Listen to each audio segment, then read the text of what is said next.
জয় গুরু। পরম প্রেমময় শ্রী শ্রী ঠাকুরের আতুল চরণে জানে আমার শতকোটি প্রণাম। শ্রী শ্রী বর্মার চরণে জানে আমার শতকোটি প্রণাম। শ্রী শ্রী বদ্দার চরণে জানে আমার শতকোটি প্রণাম। আপনাদের প্রতি প্রত্যেককে জানাই আমার আনন্দিত জয় গুরু। আজ ইষ্ট প্রসঙ্গে যে বিষয়টি আপনাদের সঙ্গে শেয়ার করব সেটি হলো গুরু এবং ইষ্ট। জীবনে গুরু না থাকলে কি হয়? এই প্রসঙ্গে শ্রী শ্রী ঠাকুর কি বললেন? খুবই দুর্দান্ত একটি ইষ্ট প্রসঙ্গ। অবশ্যই ভিডিওটি শেষ অবধি শুনবেন। কথা প্রসঙ্গে শ্রী শ্রী ঠাকুর বললেন, যাই করতে যাও মূলে থাকা চাই গুরু ভক্তি, তাতে প্রবৃত্তি কাবেজে থাকে, সেবাবৃত্তি তরতরে হয়ে ওঠে, কাজ হয় নিখুঁত। এই গুরুভক্তি থেকে মানুষ মঙ্গলের অধিকারী হয়, তাই গুরুকে ইষ্ট বলে। ইষ্ট মানে মঙ্গল, অর্থাৎ গুরুকে অনুসরণ করলেই মানুষের মঙ্গল আসে। আর এই অনুসরণের পন্থাই হচ্ছে যজন যাজন ইষ্টভৃতি। জীবনে গুরু না থাকলে, কথা প্রসঙ্গে শ্রী শ্রী ঠাকুর বললেন, গুরু না থাকলে মানুষের সমতা ঠিক থাকে। শিবাজি রাজা হয়েও রামদাসকে রাজ্য দিয়ে নিজে প্রতিনিধি হিসেবে রাজ্য চালাত। রামদাসকে সে জুজুর মতো ভয় করত। এই ভয়টা কিন্তু ভালোবাসার অমুক টানে। এত বিপদের মধ্যে পড়েও তাই সে ঠিক ছিল, তার গায়ে একটা আঁচড় লাগেনি। শুধু মাতৃভক্তিতে সব হয় না, পরিপূরক একজন থাকা দরকার। হোক না একটা মানুষ সামান্য নগণ্য, কিন্তু ইষ্টে তার টান যদি থাকে সে বড় হবেই। আজ একটা মানুষকে দেখছো মিটমিট করে তাকাচ্ছে, পরশু সে যে কত বড় হয়ে উঠবে তা কি তুমি বলতে পারো? মূল সম্বলটুকু থাকলে তার উন্নতি অবশ্যম্ভাবী। ওই অনুরাগই তাকে যোগ্যতার দিগ্জয়ী করে তোলে। শ্রী শ্রী ঠাকুর আরও বললেন, পৃথিবীতে এমন মানুষ দেখতে পাবে না, ঠিক এ কথা বলতে পারি না। যাই হোক, খুব কম মানুষই দেখতে পাবেন যারা প্রকৃত বড় হয়েছে অথচ কোনো পৃষ্ঠের উপর সক্রিয় অনুরাগ নেই। আমরা ইতিহাস পড়ি, কিন্তু একটা জীবনের দীপকেন্দ্র আমাদের চোখে পড়ে না।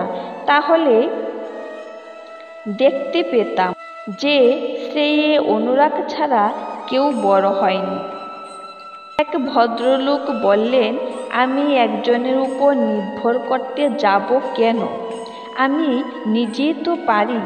শ্রী শ্রী ঠাকুর বললেন, মানুষের অস্তিত্ব যে নির্ভর করে অন্যের উপর। আমি কিছুদিন সোহাং করতাম, ওটা যেন মানুষের ধাতে খাপ খায় না। ওতে সব কিছু নিজের উপর প্রত্যাবর্তন করে। আমি সোহাং তখনই বলতে পারি যখন আর সবাইকে সেই সোহাংয়ের রূপে দেখতে পারি। তা না হলে আমি সোহাং আর শালারা কিছুই না। এমন বোধ থাকলে উন্নতি হয় না। আমি বুঝি তোহাং। তুমি বলে একজন যদি থাকে, তাকে পূরণ করার আকুতি, এর দরুন টান যদি থাকে, তা থেকে আমাদের সারা প্রবণতা ও গ্রহণ ক্ষমতা বাড়ে। তার ফলে আমরা বড় হতে পারি, নচেত সব কিছু নিজেদের উপর প্রত্যাবর্তন করে। মোট কথা, মানুষের মধ্যে আছে সুরত। এই সুরত চাই যুক্ত হতে।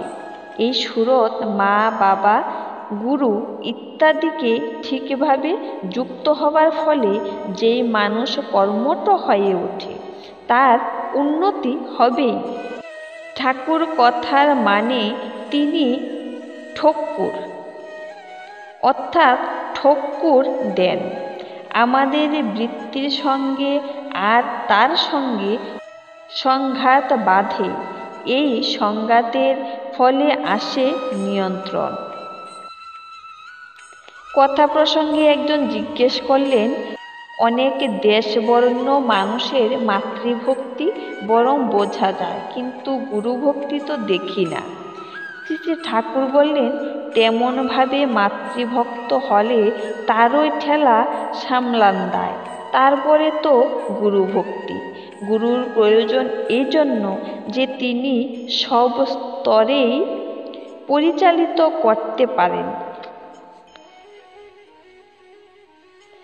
যা অন্যের দ্বারা সম্ভব নয়। আর তাকে ভালোবেসে অনুসরণ করে আমরা দিন দিন বড় হই। গুরুভক্তি বা মাতৃভক্তি থাকলে আপনা থেকেই কর্ম ও বোধস্নায়ুর সঙ্গতি আসে। এ ছিল আজকের নিবেদন। আবারও পরমপিতা রাতুল চরণে আপনাদের প্রতি প্রত্যেকের মঙ্গল কামনা করে ইষ্ট প্রসঙ্গ এখানে শেষ করছি। ভুল ত্রুটি হলে ক্ষমা করবেন। জয় গুরু।